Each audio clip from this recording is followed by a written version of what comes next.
Men bir kuni erimni bir gapidan xafa bo'ldim. Keyin so'yindim dedi. Erim menga qarab turib aytdi: "Farzand dunyoga keldi, farzandning chiroyliligidan, uni qiliqlaridan ikkomiz tong ottiramiz" dedi. Ustida tomosha qilib o'tirib tong ottiramiz dedi. Bolamiz chiroyli qiliqlar qiladi dedi.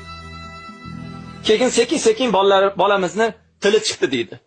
Sekin-sekin oyog'i chiqdi dedi. Bolamiz yuradigan bo'lib qoldi dedi. Keyin bir kuni bolam aqli yetmasdan meni so'kib yordi dedi. Hali ayol aytayapti. O'sha paytda erim haligi bolamni, "O'y, onangni xafa qiladigan bo'lsang, seni bola qilmayman" dedi deydi. O'sha paytda men erimga qarab turib, "Hay, bu yosh bola, nimaga yosh bola unaqa deysiz? Tek qo'ying, bu kichkinada" dedim deydi. Oradan 15 yil o'tdi deydi. 20 yoshga kirganda haligi bolam menga, "Siz nimani bilasiz?" deb chiqib ketdi deydi. O'shanda erimga bir qaradim, atrofimda boshqa himoyachi yo'q edi. 15 yil avval bolam 5 yoshida meni so'kib menga qo'lini siltaganda, otasi tarbiya qilaman deganda oralashib qo'ydim. 20 yoshda stolni urib turib, "Ey ona, siz nimani bilasiz?" deb chiqib ketganda, atrofimda himoyachilik ko'rmay erimga shunday qarasam, yerga qarab turib, shunday dedi deydi. Qarang. Nima deb o'ylaysizlar? Aslida bu ayolga bunday deyish kerak edi.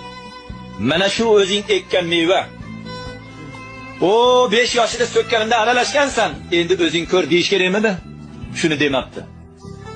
Hali ayol aytadi, erimga qarab tursam, qo'limni ushab turib, onasi bizni oramizni bo'lgan, ya'ni er xotin birga yotadi-yu, bola kelganda ora ayriladi. Bizni oramizni bo'lgan. Seni mendan uzoqlashtirgan. Ya'ni kechasi bola bilan ovora bo'ladi, bolaning ovqatda kiri bilan uzoqlashadi-yu. Qarang, gapni qarang. Ey xotin, bizni oramizni bo'lgan, oramizni uzoqlashtirgan, sen bilan meni xafa qilgan. Ertaga uylanib xotinni qo'yniga kirib ketadigan, farzandlik bo'lsa bolam deb sen bilan meni qaramay qo'yadigan odam uchun kuyasan. Senga menga sen keraksan, o'zingni ehtiyot qil dedi. Aytish kerak edi, o'zingni qilig'ing deyish kerak edi. Ammo deyapti haligi ayol aytayapti. Qarang, adabiyotda yozyapti. Elim menga tasalli berib, bu yog'iga sen menga, men senga kerakman. Bir-birimizga suyanib